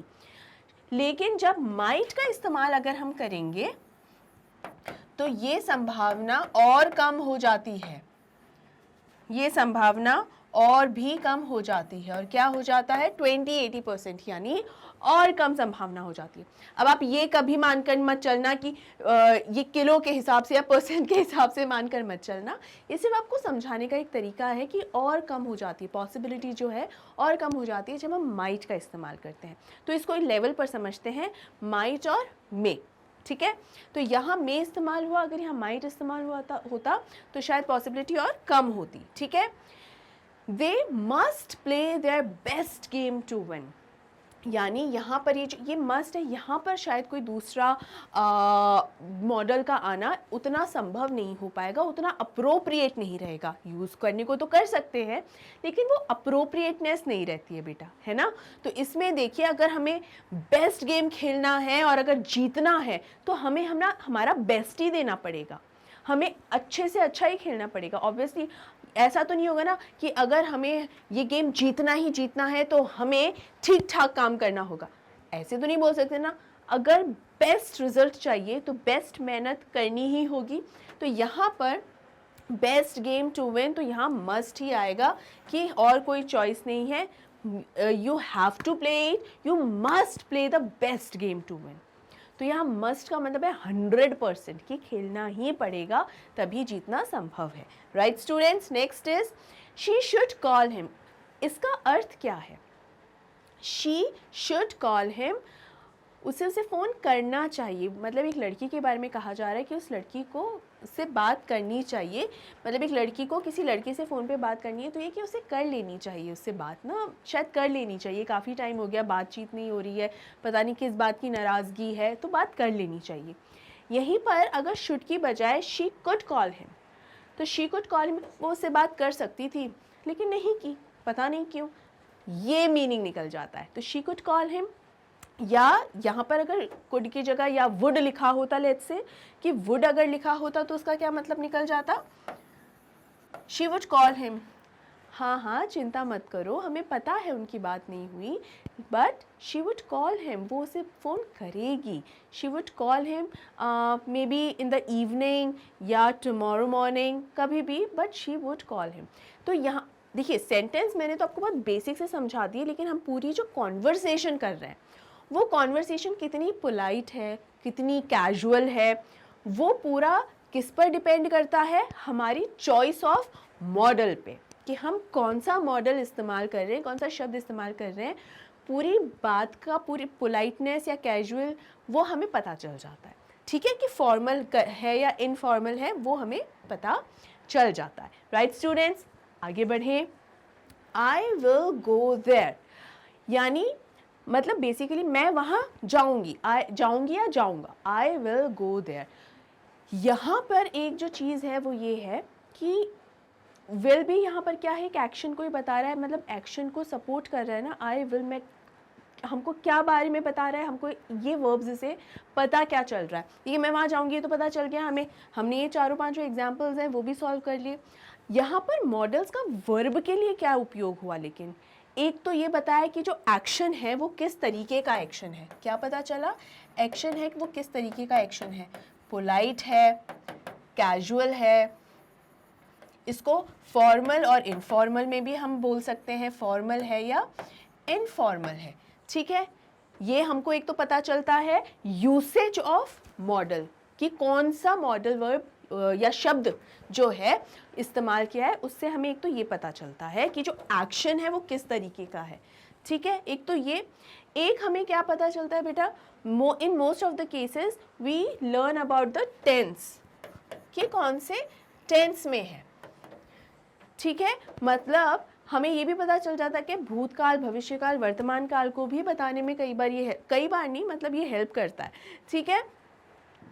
तो ये भी चीज़ें हैं, जैसे वुड जो है वो विल का ही बेसिकली एक कौन सा फॉर्म होता है, पास्ट फॉर्म होता है, लेकिन उसका इस्तेमाल प्रेजेंट में किया जाता है। जैसे I would like to have some water, तो वो मैं अभी प्रेजेंट के लिए इस्तेमाल कर रही हूँ, लेकिन वुड ना पास्ट फॉर्म भी होता है विल का, ठीक है। शेल का शुड होता है। तो इसी तरीके के ये जो इस्तेमाल हैं, प्रयोग हैं, ये ढेर सारे हैं और अनंत हैं, ठीक है। आई होप यहाँ तक आपको ये समझ में आ गया होगा। लेकिन जो मेन यूसेज होता है मॉडल वर्ब का वो यही होता है कि हमारा जो एक्शन है बेसिकली वो किस प्रकार का है, फॉर्मल है, इनफॉर्मल है, पोलाइट है या कैजुअल है। राइट स्टूडेंट्स, क्लियर है? आगे बढ़ें।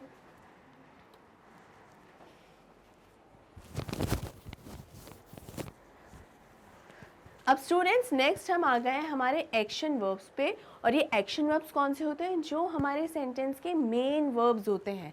फॉर एग्जाम्पल जैसे मैंने आपको गोइंग टू द मार्केट बताया था, तो ये जो गोइंग शब्द था वो मेन वर्ब था, यही एक्शन वर्ब भी था। ये एक्शन वर्ब्स में कभी भी क्या नहीं होता है बेटा, कभी भी बी फॉर्म वाले जो वर्ड्स होते हैं वो नहीं होते। बी फॉर्म या हमने जो भी ऑक्सिलरी वाले पढ़े वो कहीं से भी नहीं होते। बी फॉर्म नहीं होती, हैव नहीं होता, हैव फॉर्म नहीं होती, और उसके अलावा हमने डू पढ़ा था, ये नहीं होते हैं, ये नहीं होते हैं। कौन से वाले होते हैं, मेन वर्ड्स, कि ड्राइविंग, राइडिंग, स्लीपिंग, स्लैपिंग, ये सारे होते हैं कि मेन वर्ब जो है, राइट। अब इसको समझ लेते हैं किस तरह से।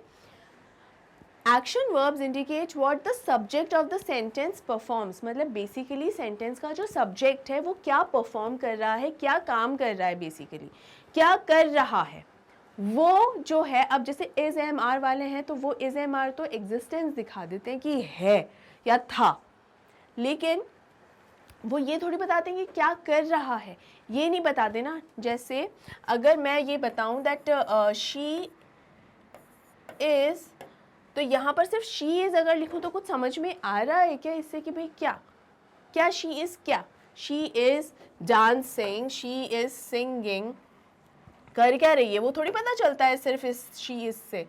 सो यहाँ पर देखिए मैंने लिखा शी इज़ डांसिंग, तो ये क्या हुआ, डांसिंग क्या हो गया बेटा, मेन वर्ब हो गई। क्लियर है, अच्छे से समझ में आया। चलिए आगे बढ़ते हैं। Action verbs can make the listener or reader feel emotions, see scenes more vividly and accurately, यानी हम पढ़ने और सुनने वाले को और भी बेहतर तरीके से जो है बात का अंदाज़ा होता है और समझ में आती है, एक क्लैरिटी मिलती है। वो होते हैं हमारे एक्शन वर्ड्स या जिन्हें हम मेन वर्ब भी कहते हैं, ठीक है। अब यहाँ पर एक्शन वर्ब्स जो हैं बेटा वो दो पार्ट्स में डिवाइडेड है, एक होते हैं ट्रांजिटिव और एक होते हैं इनट्रांजिटिव। अब ये ट्रांजिटिव वर्ब्स क्या है, इनट्रांजिटिव वर्ब्स क्या है, it is very simple, not that tough, लेकिन हाँ ध्यान देने की ज़रूरत तो है। ओके चलिए, तो स्टूडेंट्स अब हम देख लेते हैं कि ट्रांजिटिव और इनट्रांजिटिव वर्ब्स कौन से होते हैं। सबसे पहले जानते हैं ट्रांजिटिव वर्ब्स के बारे में। ये कौन से वर्ब्स होते हैं, the main verb that takes a direct object sitting after it would be a transitive verb. They usually construct the most straightforward of sentences. जो ये सेकेंड सेंटेंस है इसका मतलब होता है कि डायरेक्ट सेंटेंसेस जो बनते हैं, सीधे साधे और सिंपल सेंटेंसेस बेसिकली ये हैं. लेकिन जो पहली लाइन का मतलब है वो क्या है? द मेन वर्ब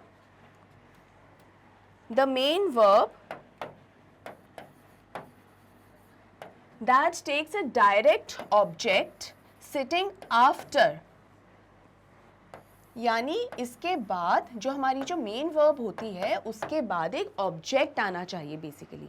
अब यहाँ पर ऑब्जेक्ट का ये मतलब नहीं है कि मेन वर्ब के एकदम लगा हुआ ही होना चाहिए, ऐसा नहीं, थोड़ा दूर भी आ सकता है. ऐसा कोई नियम नहीं है कि मेन वर्ब और ऑब्जेक्ट साथ साथ ही आ जाएंगे. No, there is no such rule. लेकिन मेन वर्ब के बाद ऑब्जेक्ट आना चाहिए. इसका मतलब बेसिकली ये है स्टूडेंट्स, एक ऐसा सेंटेंस जिसके अंदर, देखिए मैंने आपको शुरुआत में एक रूल समझाया था सेंटेंसेस बनाने का, सेंटेंस स्ट्रक्चर बनाने का, राइट?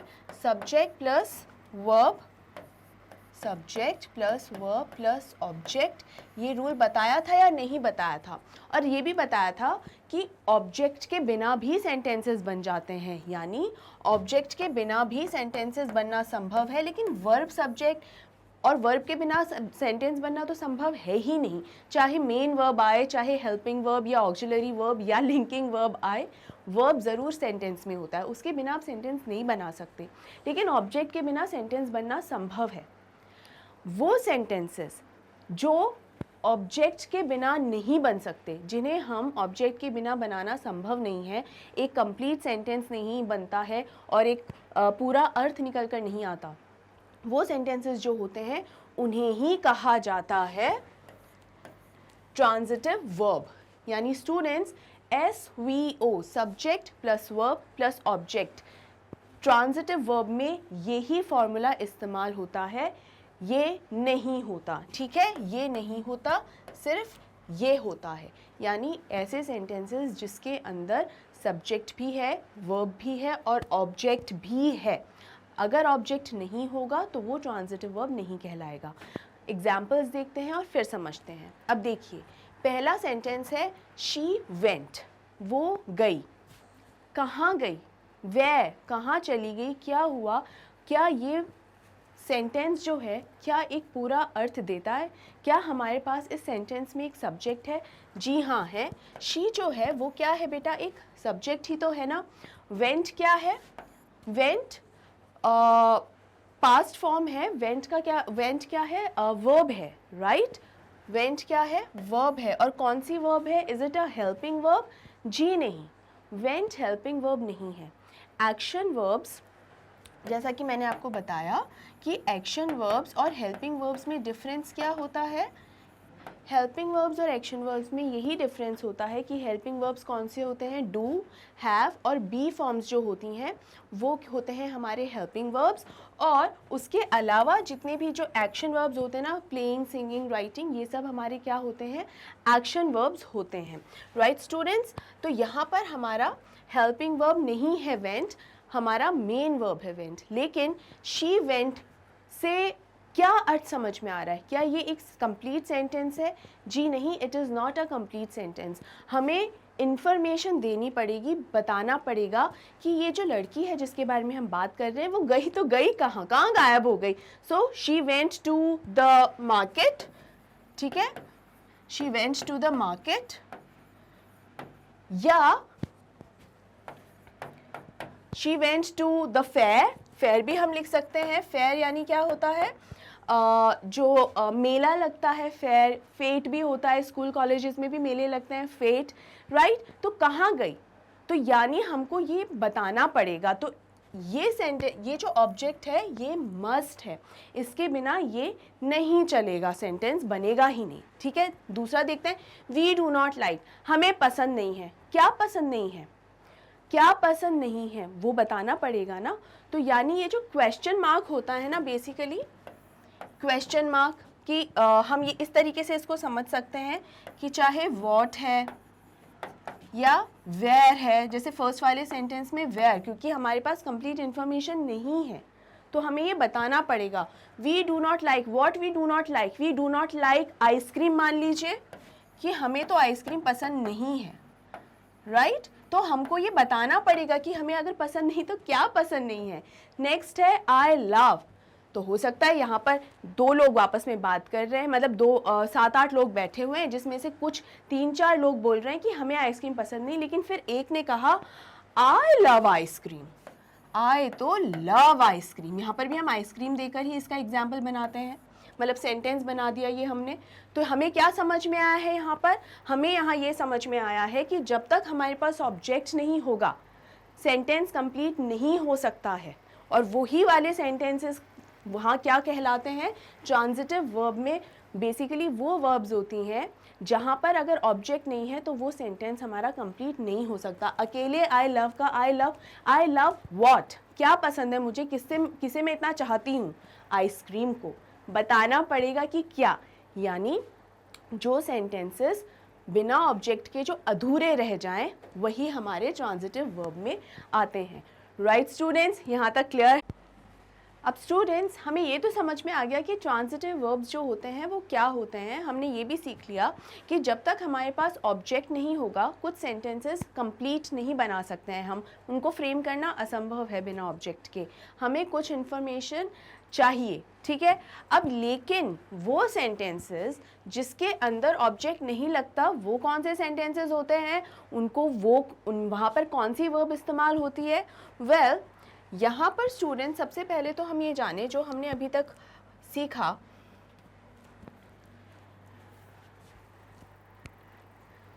इनट्रांजिटिव वर्ब्स जो होते हैं वहाँ पर हमारी SVO नहीं बल्कि SV यानी सब्जेक्ट और वर्ब लगते हैं। यानी ये वो सेंटेंसेस होते हैं जहाँ हमें ऑब्जेक्ट नहीं भी अगर हम इस्तेमाल करें तो भी हमारा सेंटेंस अपने आप में कंप्लीट मीनिंग देता है।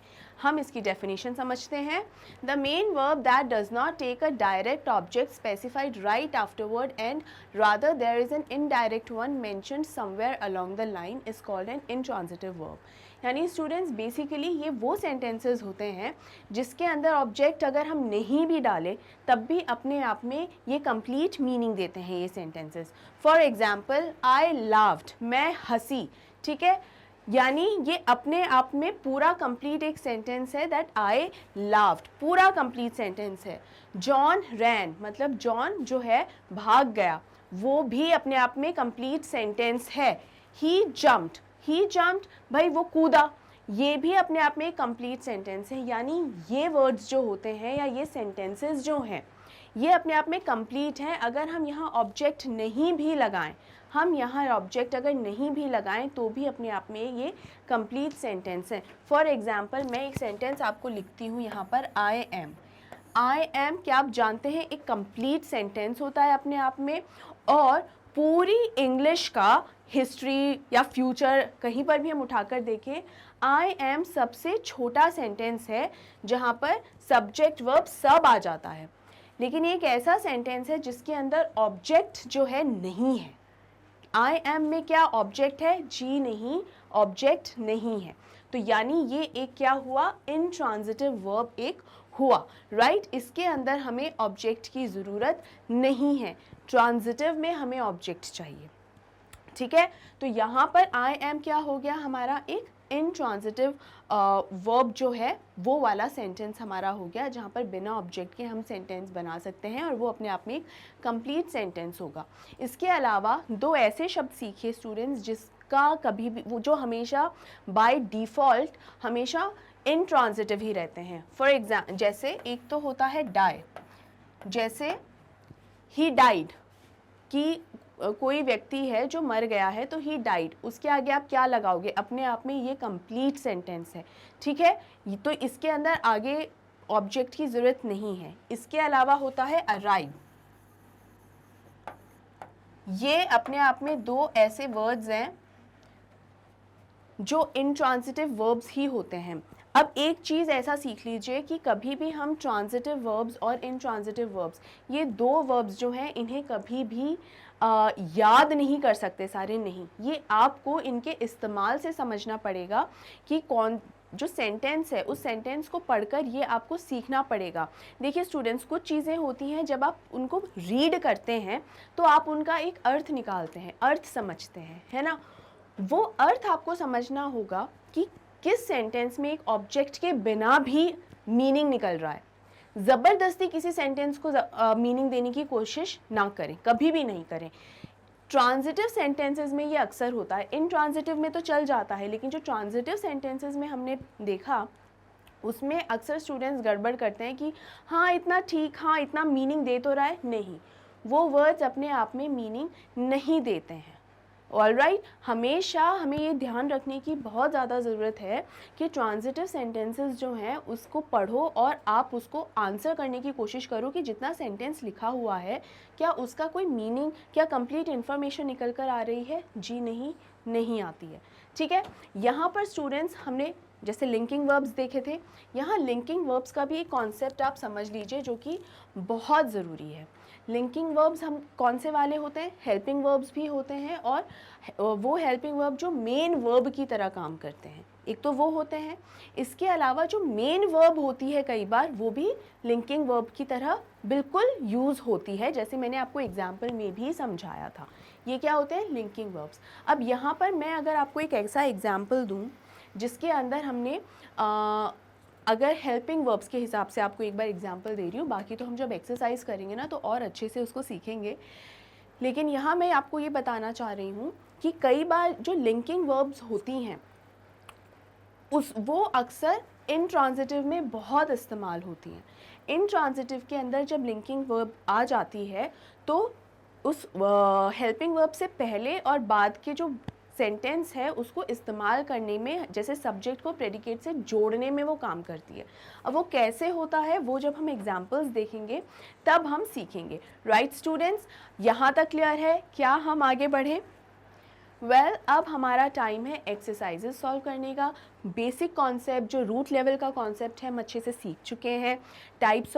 कुछ टाइप्स ऑफ वर्ब्स जो हैं हमने अभी सीखी हैं, उनकी एक्सरसाइजेस करते हैं और हर एक्सरसाइज हर एक पॉइंट के साथ हम समझेंगे कि उसमें जो भी वर्ब आ रही है वो कैसे आ रही है और क्यों आ रही है। तो सबसे पहले हमारा जो इसमें क्वेश्चन है वो है read the following sentences and fill in the blanks with correct auxiliary verb. Auxiliary verb, तो ऑक्सिलरी वर्ब कौन कौन सी होती है स्टूडेंट्स? हमने कौन सी पढ़ी? बी फॉर्म वाली थी, राइट।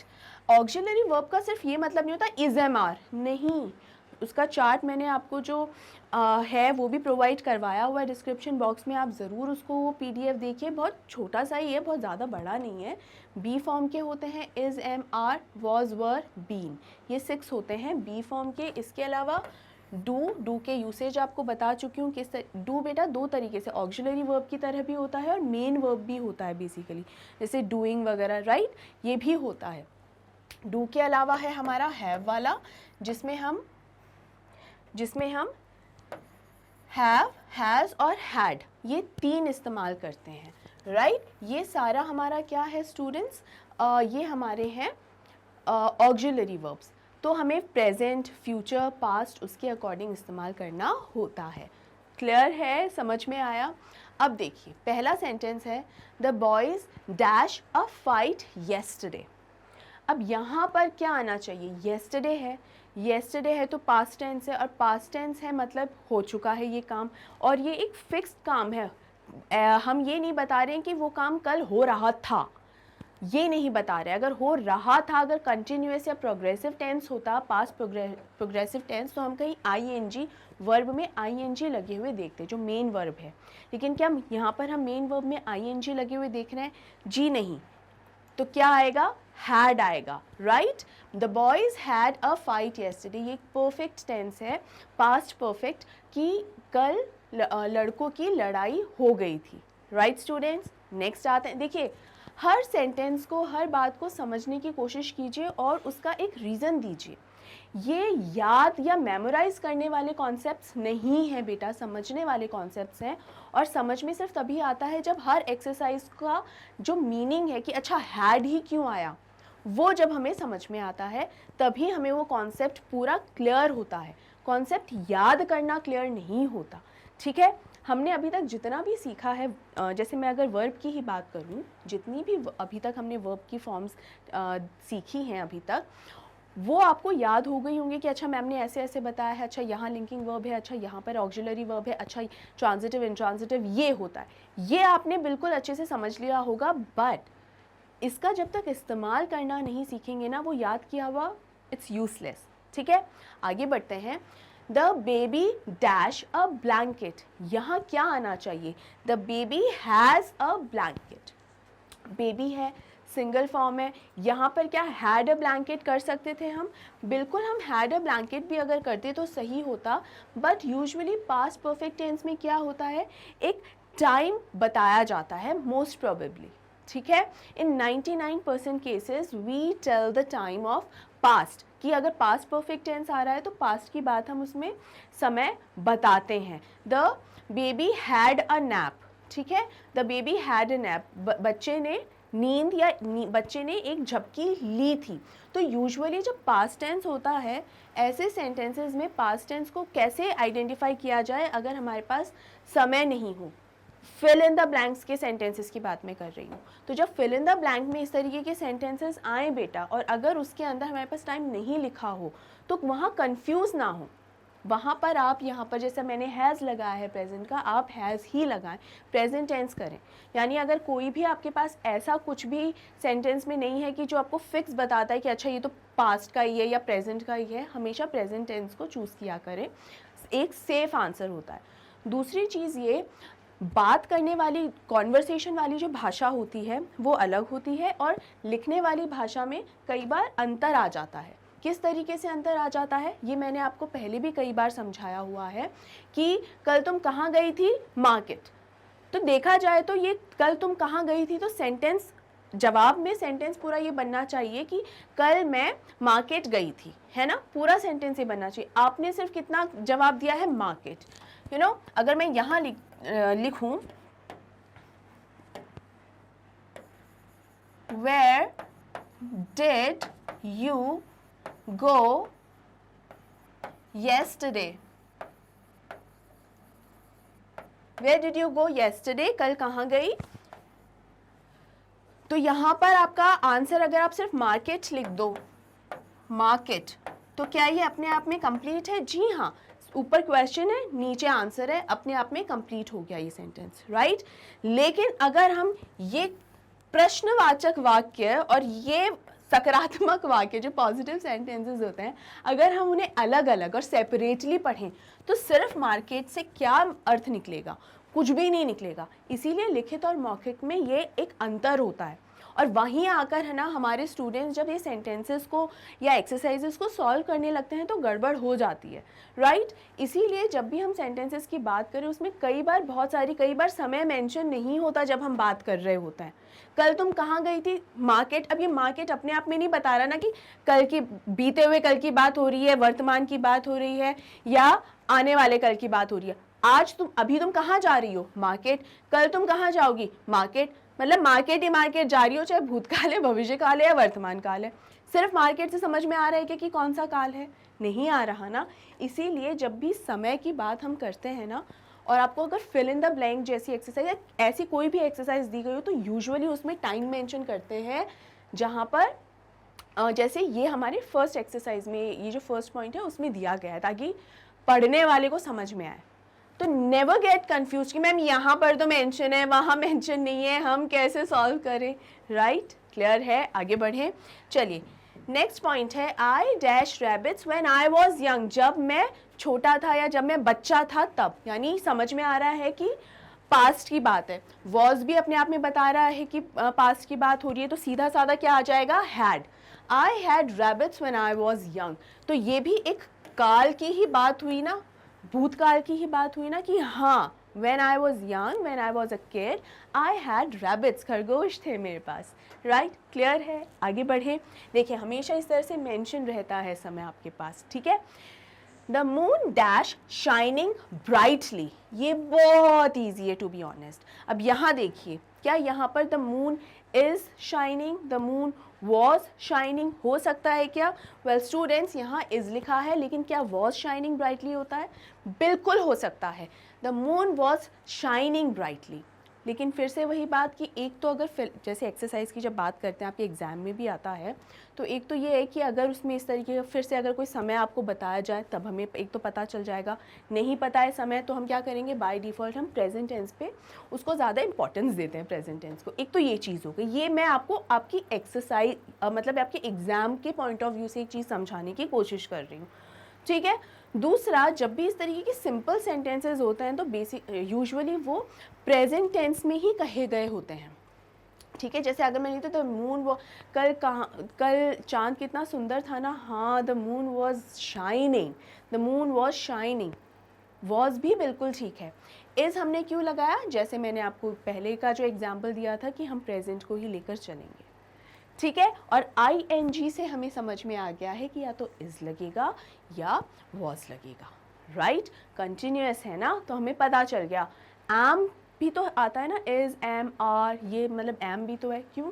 क्योंकि एम का तो फिक्स है कि एम हमेशा आई के साथ ही रहेगा। Is it clear? ईजी है। आगे बढ़ते हैं। स्टूडेंट्स, मैं जितनी भी एक्सप्लेनेशन आपको दे रही हूँ, बिल्कुल हो सकता है कि इस वक्त आपको ये एक्सप्लेनेशन बहुत ज़्यादा लग रही होगी मे बी, लेकिन ट्रस्ट मी, जब आप मेरी इस एक्सप्लेनेशन को ध्यान में रख के एक्सरसाइजेस सॉल्व करेंगे ना, ट्रस्ट मी वो बहुत ईजीली और बहुत अच्छे से सॉल्व होंगी, ठीक है? You can trust me on that. तो ये ज़रूर ध्यान रखिए प्लीज़, ठीक है? आगे का sentence, strong winds dash blowing, strong winds are blowing. Were हो सकता था क्या? बिल्कुल हो सकता था, but the reason is the same, we will choose what? Present वाला चूज कर रहे हैं। I dash playing with fire crackers, इसमें क्या सोचना भी है क्या?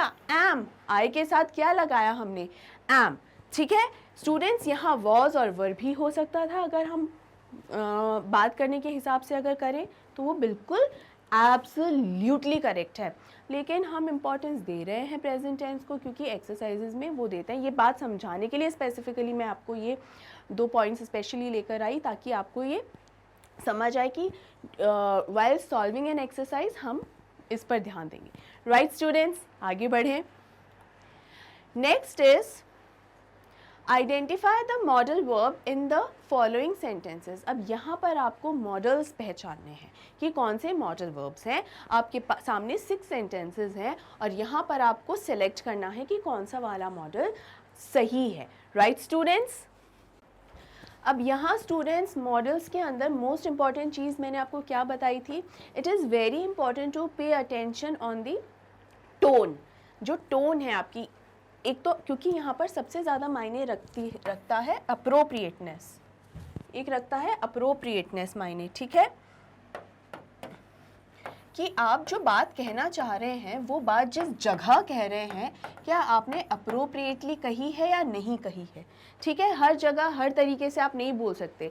अगर आप स्कूल में हैं तो वहाँ रहने का एक तरीका, बात करने का एक तरीका होता है, फ्रेंड सर्कल में है तो एक तरीका होता है, लेकिन आप कहीं किसी दफ्तर में हैं, किसी ऑफिस में हैं या हॉस्पिटल जैसी जगह है या पुलिस स्टेशन जैसी जगह है, वहाँ पेश आने का एक अलग तरीका होता है। तो बेसिकली मॉडल्स किस चीज़ के साथ काम करते हैं? पेश आने का एक तरीका क्या है आपका, कि किस तरीके से आप बर्ताव कर रहे हैं, राइट? तो यहाँ देखिए पहला सेंटेंस है dash I use your mobile to call my mother. यहाँ पर क्या हो रहा है? एक इजाज़त मांगी जा रही है, क्या?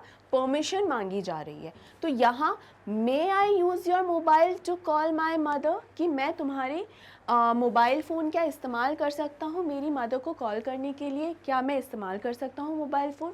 बेसिकली ये बात की जा रही है, ठीक है? कि मे आई यूज़, तो इसलिए शुड आई यूज़, क्या मुझे तुम्हारा फ़ोन इस्तेमाल करना चाहिए? ये बिल्कुल ऐसा नहीं लग रहा कि जैसे कोई हिंदी फिल्म सीरियल है और उसका हिंदी सीरियल है, नॉट फिल्म, हिंदी सीरियल है, उसमें कोई षड्यंत्र रचा, क्या मुझे इस्तेमाल करना चाहिए तुम्हारा फ़ोन, समथिंग लाइक दैट। ये हो सकता है ग्रामेटिकली आपको एक बार लगे कि बिल्कुल ठीक है, लेकिन इसका मीनिंग नहीं है। आप खुद अपने आप से सेंटेंस को रीड करके उसका अर्थ निकाल कर देखिए कि क्या एक सही मीनिंग लगता है। क्या मैं तुम्हारा फ़ोन इस्तेमाल कर सकती या कर सकता हूँ? मुझे मेरी मम्मी को फ़ोन करना है, मेरे फ़ोन में बैटरी नहीं है या मैं अपना फ़ोन लाना भूल गई हूँ। क्या तुम्हारा फ़ोन ले सकती हूँ या तुम्हारा फ़ोन ले सकता हूँ? राइट, ये एक परमिशन के लिए बात हो रही है। राइट स्टूडेंट्स, नेक्स्ट है you dash not speak loudly in the hospital. अब आप मुझे बताइए, अस्पताल जैसी जगह पर क्या चीख चिल्ला के बात करनी चाहिए? बात करने का तरीका जो एक होता है वो शांत होना चाहिए काफ़ी और सलीकेदार होना चाहिए। क्यों? क्योंकि बहुत सारे पेशेंट्स होते हैं, डिस्टर्ब हो सकते हैं, राइट? तो तरीका होता है एक बात पेश आने का। तो यहाँ बहुत ज़्यादा ऊँचे स्वर में नहीं बात करनी चाहिए। यहाँ मैं किसी इमरजेंसी कंडीशन की बात नहीं कर रही हूँ। कई बार कई लोग ऐसे होते हैं जो ध्यान नहीं रखते और कॉरिडोर्स में फ़ोन पर बात करते हुए जाते हैं, हेलो, अरे मैं तो यहाँ आया था, कैसे, बस अभी टाइम पास ही नहीं हो रहा है तो सोचा तुम्हें फ़ोन कर लूँ। सिर्फ बातें करने के लिए फ़ोन लगा लेते हैं और कोई भारी बीमारी नहीं होती है जिनको वो लेकर आए होते हैं, खांसी ज़ुकाम है या कुछ भी, राइट? ऐसे इन कंडीशंस की भी मैं बात कर रही हूँ कि हम कभी भी हॉस्पिटल जैसी जगह में हमें ध्यान रखना चाहिए कि ऊंची आवाज़ में कभी बात नहीं करें। ये बहुत ज़्यादा डिस्टर्बेंस क्रिएट करता है। एक चीज़ मैं आपको यहाँ पर, ये ग्रामर से रिलेटेड नहीं है, एक आपको एडवाइस देना चाहती हूँ बेटा। कभी भी हॉस्पिटल अगर जाना पड़े, ना जाना पड़े कभी आपको, फिर भी एक बात बता रही हूँ कि जाना अगर पड़े तो कभी भी रास्ते के बीचों बीच ना चलें, चाहे कॉरिडोर हो या फिर चाहे सीढ़ियों पे उतर रहे हो, आप कभी भी बीचों बीच ना चलें, हमेशा साइड में करें। क्योंकि हमें नहीं पता कब कोई इमरजेंसी सिचुएशन आ जाए, कोई स्ट्रेचर पे लेके अगर किसी को आ रहे हैं या भागम दौड़ी कुछ हो रही है, वी नेवर नो। हॉस्पिटल में बहुत इमरजेंसी केसेस होते हैं। तो ये एक एडवाइस है, चूँकि हॉस्पिटल का नाम आया तो मुझे रियलाइज़ हुआ कि शायद मुझे आपको ये बताना चाहिए। तो ऐसी चीज़ों का हमेशा ख्याल रखें। राइट स्टूडेंट्स, चलिए, तो यहाँ पर आपको किसी भी हालत में नहीं चिल्लाना चाहिए हॉस्पिटल में। तो क्या आएगा? You could not speak loudly in the hospital, कि तुम बोल नहीं पाए, नो। बोल नहीं सके, नो। यू मस्ट नॉट, किसी भी सूरत में नहीं तुमको बोलना होता है ऊंची आवाज़ में जब आप हॉस्पिटल में, राइट? इस्तेमाल समझ में आया मस्ट का, और समझ में आया कि कुड क्यों यूज़ नहीं होगा, राइट? नेक्स्ट है I dash like to help you in packing all these clothes. यहाँ पर आप बोल रहे हैं कि मैं तुम्हारी मदद करना चाहूँगी या चाहूँगा कपड़ों को पैक करने में, राइट? तो यहाँ आप एक हेल्प ऑफर कर रहे हैं, ठीक है? तो यहाँ क्या आएगा? I would. यहाँ पर आपके पास ऑप्शन है, आप चाहें तो आप नहीं भी ऑफर करें अपनी हेल्प, आप हेल्प नहीं करना चाहते मत कीजिए, लेकिन आप ऑफ़र कर रहे हैं कि मैं मदद करना चाहती या चाहता हूँ, चाहूँगा आपकी मदद करना या चाहूँगी आपकी मदद करना। So it will be would, right students? Madam you repeat what you said, यहाँ पर होगा क्या मैम आपने अभी अभी जो सिखाया, क्या आप प्लीज़ फिर से रिपीट कर सकती हैं? अगेन एक रिक्वेस्टिंग टोन है, ठीक है? मैं नहीं आएगा यहाँ पर, ये है कि क्या आप प्लीज़ रिपीट कर सकेंगी। यहाँ मैं आपको खुद कोई काम करने के लिए इजाज़त नहीं मांग रही। देखो यहाँ पर तो एक इजाज़त मांगना है, यहाँ इजाज़त नहीं मांगी जा रही है इस सेंटेंस में, यहाँ पर रिक्वेस्ट की जा रही है सामने वाले से कोई काम करवाने के लिए कि could you please do this, could you please do that, could you please bring me some water, could you repeat what you said, right? समझ में आया डिफरेंट स्टूडेंट्स? नेक्स्ट है my teacher dash speak 4 languages. मेरी ma'am को 4 भाषाएं बोलनी ही पड़ेंगी क्या? नहीं, यहाँ आएगा कैन, कि शी नोज 4 लैंग्वेजेस, 4 भाषाएं उनको आती हैं और वो 4 अलग अलग भाषाओं में बात कर सकती हैं। ये उनकी एक कैपेबिलिटी, एक पोटेंशियल बताया गया है। करनी ही पड़ेंगी, सीखनी पड़ेंगी, नहीं, ऐसा कुछ नहीं है, कर सकती हैं बात, right? Next is Raj hasn't studied well. Raj ने अच्छे से पढ़ाई नहीं की है। He dash definitely fail this time. अब यहाँ जो ये शब्द है ना डेफिनेटली, ये हेल्प करता है हमको कि इनमें से विल करें या कैन यूज़ करें। तो यहाँ पर देखिए 100% फेल होगा एग्जाम में, तो मतलब विल क्या दिखाता है? सर्टेनिटी, 100% एक श्योरिटी दिखाता है बेसिकली। होगा ही, फेल होगा, पढ़ाई तो की नहीं, मम्मी डांटती है ना, इस बार पढ़ाई तो तुमने की नहीं, कोई नहीं बचा सकता तुम्हें इस बार फेल होने से, इस तरीके की बातें कही जाती हैं। वही है कि पक्का राज फेल होगा एग्जाम में, तो विल आएगा। कैन नहीं कि उसमें इतनी क्षमता है कि वो फेल होकर ही दिखाएगा, तो कैन नहीं आएगा। राइट स्टूडेंट्स, क्लियर है? आगे बढ़ें। यहाँ आ गए हैं हम हमारे ट्रांजिटिव और इंट्रांजिटिव वर्ब की एक्सरसाइज पे। यहाँ स्टूडेंट्स हम जो लिंकिंग वर्ब के लिए मैं आपको बता रही थी वो भी सीखेंगे, और इनसे और अच्छे से एप्लीकेशन सीखेंगे ट्रांजिटिव और इंट्रांजिटिव वर्ब्स की। राइट?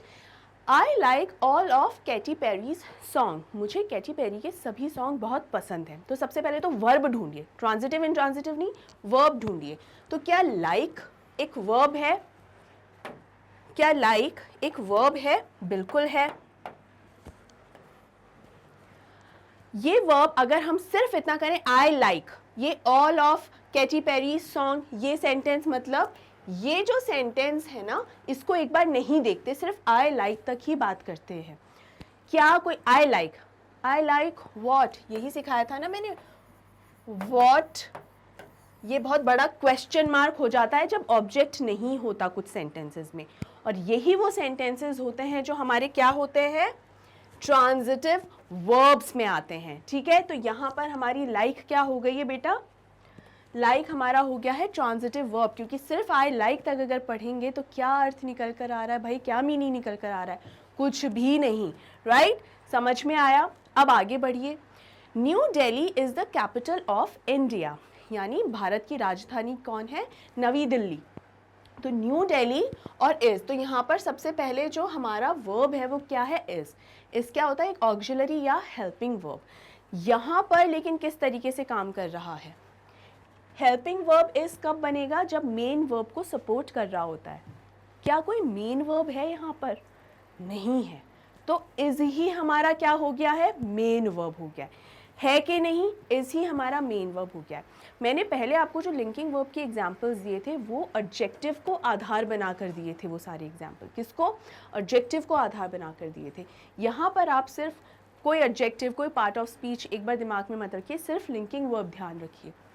यहाँ पर अगर मैं इसको हटा देती हूँ तो क्या ये सेंटेंस बनना संभव है? जी नहीं, ये सेंटेंस बनना संभव नहीं है। तो ये यहाँ पर एक लिंकिंग वर्ब भी बन गया, यानी ये हटाते ही ये इसका कोई रोल ही नहीं बचा, कोई रोल ही नहीं बचा, सिर्फ बचा न्यू दिल्ली।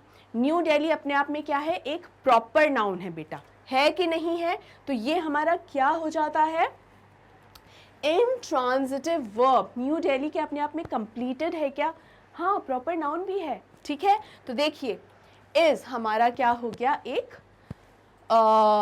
हमारा यहाँ पर इंट्रांजिटिव वर्ब हो गया। समझ में आया? ये यहाँ पर लिंकिंग वर्ब का भी काम कर रहा है। Next is Billy Eilish is a singer, मतलब बिली एलिश जो है वो एक सिंगर हैं। फिर से जो पहले वाला जो सेंटेंस है, क्या उससे सिमिलर सा लग रहा है? जी हाँ, और इसीलिए ये एक इंट्रांजिटिव वर्ब है, और हमारी जो वर्ब है वो कौन सी है? इज। आया समझ में बेटा? बहुत सिंपल और बहुत बेसिक एग्जाम्पल से आपको समझाने की कोशिश कर रही हूँ, होपफुली आपको ये क्लियर है। आगे बढ़ते हैं। विल बिल्ट, बेटा ये जो विल है ना, ये विल, ये बेसिकली नाम है। जैसे आपने विल स्मिथ का नाम सुना है, हॉलीवुड के बेहतरीन एक्टर्स में से एक हैं, सबसे अच्छे एक्टर्स में से एक है, इनका नाम है विल स्मिथ। अगर नहीं जानते हैं तो इनके बारे में जानिए, one of the best actors in Hollywood. Right? बहुत उम्दा एक्टर है। तो विल बेसिकली एक नाम होता है, सरनेम्स भी होते हैं कई बार, और कई बार फर्स्ट नेम भी होता है। तो यहाँ will built a doll house for his 8-year-old daughter. सबसे पहले वर्ब देख लेते हैं, मेन वर्ब क्या है? क्या बिल्ट वर्ब है? जी हाँ, मेन वर्ब है। जी हाँ, विल बिल्ट। बाकी का सेंटेंस एक बार छोड़ दो, क्या मीनिंग निकला? विल बिल्ट, क्या बिल्ट, क्या बनाएंगे, क्या कंस्ट्रक्ट करेंगे? नहीं पता चल रहा ना? क्या हो गया? ट्रांजिटिव वर्ब, क्योंकि ऑब्जेक्ट चाहिए इसके अंदर, अदरवाइज सेंटेंस नहीं बनेगा, मीनिंग ही नहीं है। और क्या ट्रांजिटिव वर्ब कौन सा है हमारा? बिल्ट।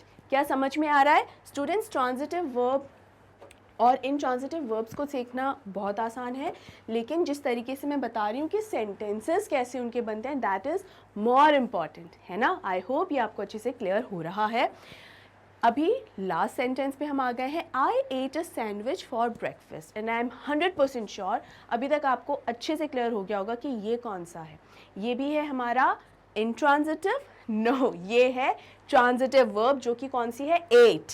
देखिए क्यों, आई एट, एट ही तो है ना, एट ही, एट क्या होता है, एट ही हमारा वर्ब है और यहाँ पर एट क्या है, एक एक्शन वर्ब है, राइट।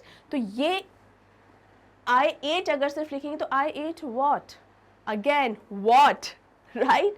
तो वॉट नहीं का, वॉट का आंसर नहीं मिलेगा अगर यहाँ पर ऑब्जेक्ट नहीं लगाया तो, राइट स्टूडेंट्स। तो इसीलिए ये अपने आप में देखिए ट्रांजिटिव वर्ब है एट। क्लियर है स्टूडेंट्स, समझ में आया। तो स्टूडेंट्स यहाँ पर हमारा वर्ब पार्ट 1 इसका वीडियो यहाँ पे ख़त्म होता है। होपफुली आपको सब ये अच्छे से समझ में आ गया होगा। प्लीज़ एक्सरसाइजेज ज़रूर कीजिए। इस वीडियो के साथ इसके डिस्क्रिप्शन बॉक्स में मैंने एक PDF भी आपके लिए प्रोवाइड करवाया है जिसमें जितनी भी ऑक्सिलरी वर्ब्स की फॉर्म्स हैं, जो बहुत ज़्यादा नहीं है, थोड़ी सी हैं, वो आप देख लें। छोटा सा चार्ट है एक जो मैंने यहाँ पर आपको समझाया भी है, लेकिन वो आपकी आंखों के सामने रहना बहुत ज़रूरी है कि आपको अगेन वही बात कि आधी रात को भी जगा के पूछा जाए तो आपको पता रहे, राइट स्टूडेंट्स। तो मेक श्योर वो आपको अच्छे से हमेशा याद रहे वो, राइट स्टूडेंट्स। इसके अलावा अगर आपको कहीं पर भी कोई भी डाउट है आप बिल्कुल मैसेज में पूछ सकते हैं, मैं डेफिनेटली डाउट्स को क्लियर करूँगी। और अब इस वीडियो को लाइक करना नहीं भूलेंगे, सब्सक्राइब करना नहीं भूलेंगे चैनल को, और वीडियो को शेयर भी करेंगे ज़्यादा से ज़्यादा ताकि बाकी स्टूडेंट्स को भी इसके बारे में पता चल जाए। एंड स्टूडेंट्स थर्सडे को हम करने वाले हैं एडजेक्टिव्स इस बार कवर। तो थर्सडे को 5:30 PM पर लाइव सेशन ज्वाइन करना नहीं भूलेंगे। ऑलराइट, थर्सडे को एट 5:30 बिल्कुल भी सेशन को ज्वाइन करना नहीं भूलेंगे, जहां हम क्या करेंगे इस बार, एडजेक्टिव्स करेंगे स्टूडेंट्स। तो मेक श्योर आप ज़रूर से ज़रूर अटेंड करें ताकि आपको उनकी एप्लीकेशन भी आ जाए। ऑलराइट, इसके अलावा स्टूडेंट्स मैं फिर से आपको एक बार बता देती हूँ क्योंकि अभी भी स्टूडेंट्स पूछते हैं कि मैम कौन सी क्लास के लिए है। नो क्लास स्पेसिफिक, क्लास 7 से क्लास 12 तक के स्टूडेंट्स बिल्कुल देख सकते हैं। बेसिक से सबसे सिंपल तरीके से समझाने की कोशिश कर रही हूँ आपको, सबसे रूट लेवल है एकदम, ठीक है। तो आप इसे समझिए बिना स्किप करे, ये पार्ट्स ऑफ स्पीच का जो पूरे जो चल रहे हैं वीडियोस, बिना स्किप करे सारे वीडियोस देखिए ताकि एक दूसरे से कनेक्टेड आपको समझ में आए। ऐसा कभी नहीं हो सकता स्टूडेंट्स कि आपने कोई भी पार्ट ऑफ स्पीच एक पढ़ ली और बाकी सब समझ में आ गया। No, they all are interconnected. तो आप अगर सीक्वेंस में पढ़ते जाएंगे ना तो आपको आगे पीछे वाले कॉन्सेप्ट्स भी तभी क्लियर होते चले जाएंगे। एक इंडिविजुअल वीडियो कभी भी ग्रामर में सफिशिएंट नहीं हो सकती है, ट्रस्ट मी। सिर्फ ABCD भी अगर हम पढ़ते हैं तो उसको भी सीक्वेंस में A से लेकर Z तक पढ़ना ज़रूरी होता है। You can not skip and you must not skip. तो आप प्लीज़ उसको देखिए ताकि सारे कॉन्सेप्ट्स क्लियर होते चले जाएं। और स्टूडेंट्स आप सब्सक्राइब ज़रूर करें चैनल को क्योंकि यहाँ पर देखिए सभी के सभी जो कोर्सेज़ हैं क्लास 7 से 12 तक के लिए अवेलेबल हैं, एकदम फ्री ऑफ कॉस्ट, कुछ भी पे नहीं करना है आपको। और अगर आपको ई-बुक्स या ई-नोट्स चाहिए तो आपको लिंक्स दिए गए हैं डिस्क्रिप्शन बॉक्स में, उन लिंक्स पे क्लिक करते ही आपको ई-नोट्स और ई-बुक्स की सारी इन्फॉर्मेशन मिल जाएगी और उसी डिस्क्रिप्शन बॉक्स में आपको वो PDF भी मिल जाएगी जिसमें मैंने छोटा सा चार्ट बनाकर आपको दिया है। और स्टूडेंट्स चैनल से जुड़ी हुई लेटेस्ट अपडेट्स के लिए आप हमें फॉलो करें इंस्टाग्राम, टेलीग्राम, फेसबुक और ट्विटर पे। और लास्टली बट मोस्ट इम्पॉर्टेंटली अपना ध्यान ज़रूर से ज़रूर रखिए और फिर से कह रही हूँ बिना स्किप किए इन वीडियोस को देखें, सीखें और एक्सरसाइज जितना हो सके सॉल्व कीजिए। और मेरे साथ लाइव सेशन अटेंड करना मत भूलिए क्योंकि वहाँ पर आपको अच्छे से और बढ़िया तरीके से एप्लीकेशन समझ में आएगी। राइट स्टूडेंट्स, तो take care and thank you so much.